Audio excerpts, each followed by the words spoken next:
If you were to somehow travel back to the 1970s and spend some time in Staten Island, it wouldn't take long to hear about an urban legend of a man named Cropsey.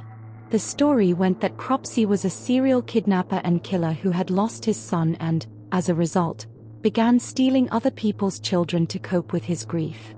According to the legend, Cropsey also had a hook for a hand, with scars, burns, and open wounds covering his entire face and body, creating a terrifying appearance. Given the large, uninhabited woodlands on Staten Island, it's not surprising that a tale like the legend of Cropsey eventually became part of mainstream culture. Unfortunately, the story wasn't just a tale spun by Staten Island parents to keep their children from venturing too far into the woods and getting lost. While the legend contained obvious exaggerations, such as the hooked hand and the horrifying scars and burns, at some point in the early 70s, children on Staten Island really did begin to disappear. This is when the line between legend and reality began to blur, and the real story of Cropsey emerged, replacing the urban myth. The real story of Cropsey began with Andre Rand, a man born in Manhattan in 1944 who moved to Staten Island in the late 1960s. Rand worked for 2 years at the infamous Willowbrook State School, a facility for children with disabilities, known for its brutal conditions. In 1969, Rand was arrested and served over a year in prison for the attempted assault of a 99-year-old girl. When he was released 16 months later, reports started emerging of more young girls disappearing across Staten Island, including 5-year-old Alice Pereira, who was playing in her building's lobby when she suddenly vanished without a trace. Over the next decade, Rand became the prime suspect in the disappearances and deaths of several other young girls in the area. However, it wasn't until 1983 that he was finally arrested, after he had picked up 11 children from a local YMCA, taken them to get fast food, and then brought them to the airport. Rand was sentenced to 10 months in prison. Throughout the 1970s and 80s, dozens of young children disappeared, and although Rand was often the last person seen with them, there was never enough concrete evidence to secure a long-term conviction. For years, Rand was frequently seen hanging around young children, going on walks with them, and even taking them to local restaurants for lunch and dinner. It wasn't until 1987, after years of being allowed to walk the streets, that the police finally made a breakthrough in the case. They discovered undeniable evidence that Rand had been involved in the disappearance and murder of Jennifer Schweier, a 12-year-old girl with Down syndrome. In 1988, he was sentenced to 25 years to life in prison. While behind bars, more evidence came to light linking him to several other disappearances in Staten Island from the 70s and 80s. Despite the growing evidence, Rand was only charged with one major crime in 2004, the kidnapping of Holly Ann Hughes. As a result, he will remain behind bars for the next 13 years, until 2037. If he survives that long, he will be 93 by the time he is released.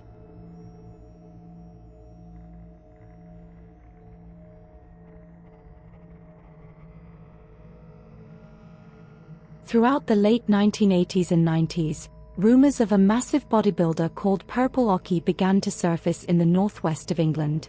According to the allegations, Purple Ocky would supposedly walk the streets of Liverpool hunting down young muscular men and rugby players, oddly asking them if he could feel their muscles. If they complied, he would allegedly squeeze their muscles for much longer than was considered socially acceptable and would then ask them to perform squats so he could feel their quad muscles.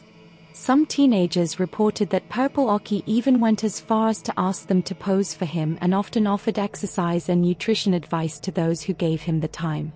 Because the rumors were so incredibly ridiculous, nobody really took them too seriously at first. Over time, the story of Purple Ocky turned into an urban legend, with crazy details gradually being added to the tale, including one where Purple Ocky would allegedly swallow teenagers whole if they let him feel their muscles. But as time went on, it became clear that Purple Ocky wasn't just a made-up character created by bored teenagers looking to get some laughs from their friends. He was a real person named Akinwale Arabic. Purple Ocky was often seen traveling across England by train, carrying a plastic bag and asking young men if he could feel their muscles. Naturally, this made a lot of people uncomfortable, and it wasn't uncommon for Oki's face to be featured in local newspapers. After several encounters with the law, most of the accusations against him were related to his creepy behavior around teenage boys. But around 1986, the story of Purple Oki took a really dark turn. Early that year, 16-year-old Gary Kelly was walking home from school when he ran into Purple Oki, who immediately asked to feel his muscles. Freaked out by the weird request, Gary said no and ran away. Later that same year, Oki followed Gary to a local outdoor swimming pool. When the teenager noticed, he ran to New Brighton train station and jumped onto the railroad tracks to get away from Oki. Sadly, the story ended in tragedy, as Gary was accidentally electrocuted by one of the rails. Considering the whole thing happened because Gary was being chased, Purple Oki was convicted of involuntary manslaughter, charged with harassing 14 different teenage boys, and sentenced to 2.5 years in prison in 1988. Oki later filed an appeal, claiming that the only reason he had been convicted was because he was black. Ultimately, the judges agreed that there wasn't enough evidence to prove he had been directly responsible for Gary's death, and, believe it or not, he was freed and awarded £35,000 in compensation. Between 1988 and 2006, Oki went in and out of jail for failing to resist his compulsion to touch, feel, and measure other people's muscles. In 2003, he was arrested for an additional 15 charges of harassment and witness intimidation, for which he was sentenced to 6 years in prison. Like any other predator, he was also forbidden from waiting outside schools in the area. A few months later, he was jailed for 15 months for getting up to his same antics. Upon his release, he was once again arrested a few weeks later in 2010 and then again in 2015. After his latest release, he reportedly moved to Leeds, where rumors began to spread that he had passed away during the pandemic. However, those rumors were put to rest when videos started surfacing in 2023 of Oki walking the streets of Leeds, asking random men, once again, to feel their muscles. As of today, Purple Oki is alive and well and will probably continue in his same behavior, with or without permission, for many years to come.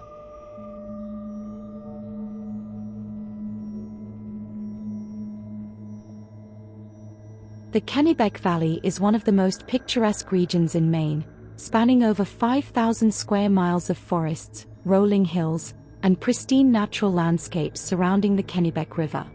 Many cabin owners in the North Pond area have described it as the most peaceful place on Earth.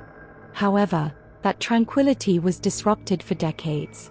Throughout the 1980s, 1990s, and early 2000s, North Pond cabin owners reported over 1,000 break-ins. For years, the identity of the culprit remained a mystery, as the thefts were always executed when no one was home. A pattern began to emerge. Break-ins peaked around Memorial Day and again after Labor Day. The stolen items ranged from food and cooking utensils to books, propane tanks, and toiletries. With no concrete suspect, locals began referring to the elusive burglar as the North Pond Hermit. While some believed a single individual was behind the crimes, there was no evidence to support this theory. Groups of homeowners often ventured into the woods in search of the hermit, but they never found any trace of the perpetrator, adding to the legend's mystique. In 2002, during a North Pond homeowners meeting attended by over 100 people, a simple question was asked: how many of you have experienced a break-in? Nearly every hand in the room went up. Over time, the North Pond Hermit became a local boogeyman, a figure whose story was passed around campfires for years. Most believed the thief would never be caught.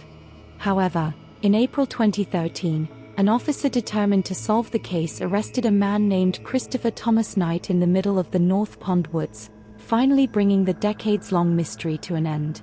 As soon as Christopher Thomas Knight was brought to the police station, the officers questioned why he wasn't answering any of their questions. At first, it seemed like he was having trouble speaking, but eventually, he admitted he was ashamed of himself. It was later revealed that Christopher had been living alone in the woods for years, surviving off the things he stole from nearby North Pond cabins. He had endured harsh winter temperatures of 20 degrees below zero without heat or medicine for over 3 decades. The most astounding aspect of the hermit's story is that during his time in the woods, he didn't have a single conversation with another person, except for one brief encounter with a hiker where he simply said hi.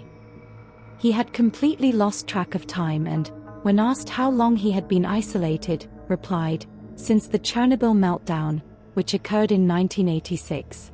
Investigators later discovered that Christopher, only 20 years old at the time, chose to live in the woods just after high school. Despite never providing a clear reason for his decision to disappear, he took extreme measures to maintain his privacy, avoiding fires, moving only at night, and completely severing ties with society for over half of his life. He never drove a car, sent an email, or even knew what the internet was until his arrest.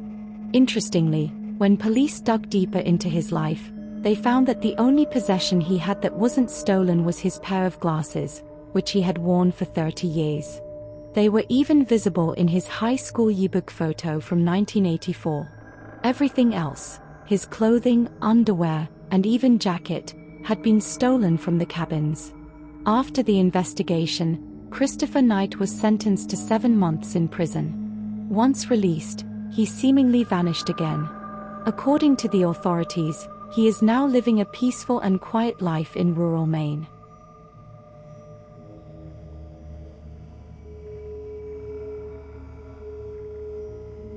According to a Swiss urban legend, people in the area around the Freiberg forest, near the town of Mols in western Switzerland, have been encountering a mysterious human-like figure since the early 2000s. Descriptions of the figure from the dozens of reports that surfaced over the years have painted a consistent image: a being around 6 feet tall, always wearing a vintage-looking gas mask covering its face, along with a boiler suit and a cloak. While most people who supposedly encountered the figure have claimed it was completely harmless, the sightings were still unsettling, and it wasn't uncommon for terrified individuals, especially children, to report the figure to the authorities. As expected, local residents began embellishing the story with their own theories, some suggesting the figure was the ghost of a mentally unstable soldier, while others believed it was an alien. For a while, the tale of the figure, known as Lalone, or the Ghost or the Herman of Mols, was regarded as just another urban legend with no real evidence to back it up. However, in 2013, the story gained international attention when the Swiss-French newspaper Le Matin published the first ever photograph of Lalone, sent in by a hiker. Once the photograph was released, there was no turning back. People from all over Switzerland began visiting the woods outside Mols in the hopes of catching a glimpse of the mysterious figure. The last known sighting of Lalone occurred in June 2013, when a local woman named Marianne Declue saw the figure holding a bunch of flowers while she was walking outdoors. Later that year, Lalone's clothes were found in the woods, along with a wooden note titled "The Death Certificate and Will of the Ghost de Mise." In the letter, Lalone accused the media of murdering the harmless being by revealing its existence and turning it into a circus freak. The letter also mentioned that the unwanted attention had forced Lalone to abandon its daily walks, which were referred to as happiness therapy in the note. After the cryptic note was published, many speculated that Lalone had taken its own life, although this has never been confirmed. As of 2024, nobody has seen Lalone's true face, and some have theorized that the figure may have been a woman with facial disfiguration who wore the gas mask to conceal her appearance. However, this theory, like the others, remains unconfirmed.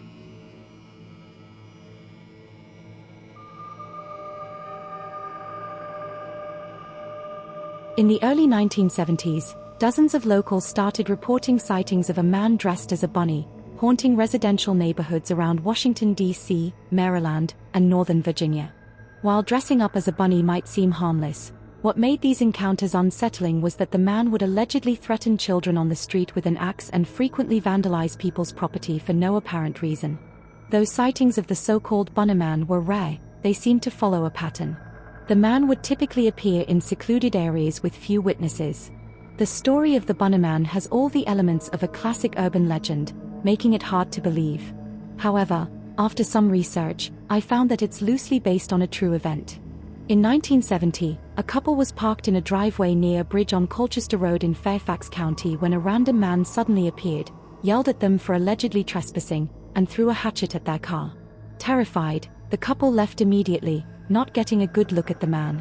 When they reported the incident to the police, they mentioned that the man was dressed in light-colored clothing and may have been wearing something white on his head. Although the couple never mentioned anything about a bunny, once the story hit the news, people started claiming the hatchet thrower was wearing bunny ears. Soon, rumors spread about a man in a bunny suit threatening kids in the woods with a hatchet, and over the years, the stories became wilder and harder to believe. The legend of the Bunnyman became more mainstream, with the bridge on Colchester Road even being renamed Bunnyman Bridge. As of the upload of this video, the legend has been standardized into a more elaborate story. It goes like this. In 1904, there was allegedly an asylum near the bridge on Colchester Road. When it was built, many Fairfax County residents complained about having an asylum so close to their homes. According to the legend, the authorities transferred all the patients to a nearby prison, but on the way, the bus crashed, and all the patients escaped. The story goes that a few hours later, the cops managed to track down and return all the patients, except for one named Douglas Griffin. This is where the tale takes a bizarre turn. Allegedly, the fugitive patient hid in the woods for weeks. As time passed, rabid corpses started appearing in the woods, leading people to believe Douglas was surviving by eating bunnies. Then, one Halloween night, a group of kids near the bridge reportedly saw a blue orb flashing in midair. Moments later, they were found strung up like bunnies, hanging from the bridge. According to the legend, if you visit Bunnyman Bridge on Halloween night at midnight, the same fate awaits you. Of course, none of this is true, but it demonstrates the cultural impact the Bunnyman legend has had on Virginia, D.C., and Maryland. Today, the area surrounding the railroad overpass near Fairfax Station is a major attraction for tourists and locals alike. There are even Bunnyman t-shirts, a Bunnyman horror movie franchise, Bunnyman beer, and more. Needless to say, the legend shows no signs of fading and will likely remain part of local culture for many years to come.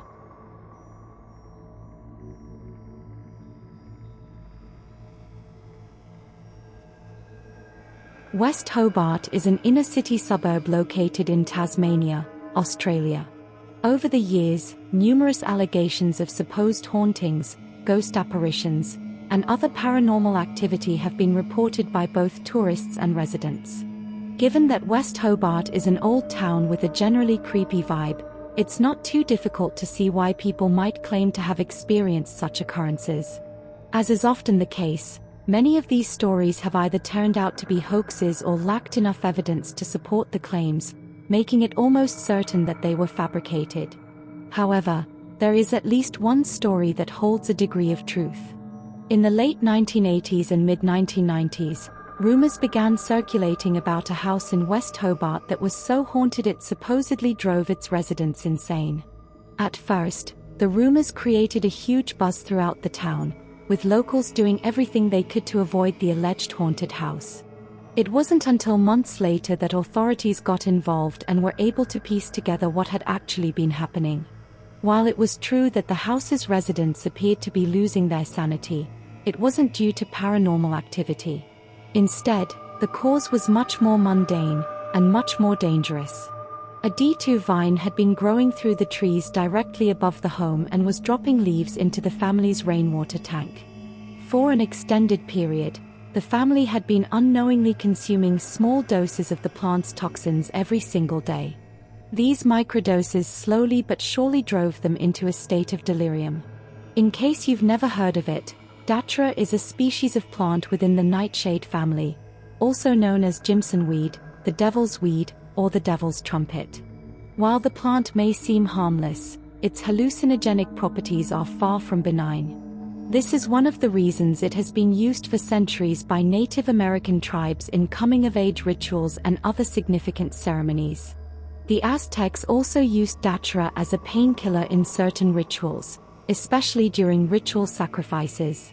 In Haitian voodoo, it's an ingredient in the ritual of zombification and is referred to as the devil's cucumber. As you can likely tell, Datura isn't your typical recreational hallucinogen, and there's a reason it's primarily used in hardcore spiritual rituals and ceremonies, or by those who are completely unaware of its dangerous effects. In low to medium doses, it causes highly distressing, delirious experiences, and in higher doses, it can lead to paralysis and even death. Today, datura is widely regarded by most tribes as a highly toxic and dangerous plant, and many have understandably ceased using it.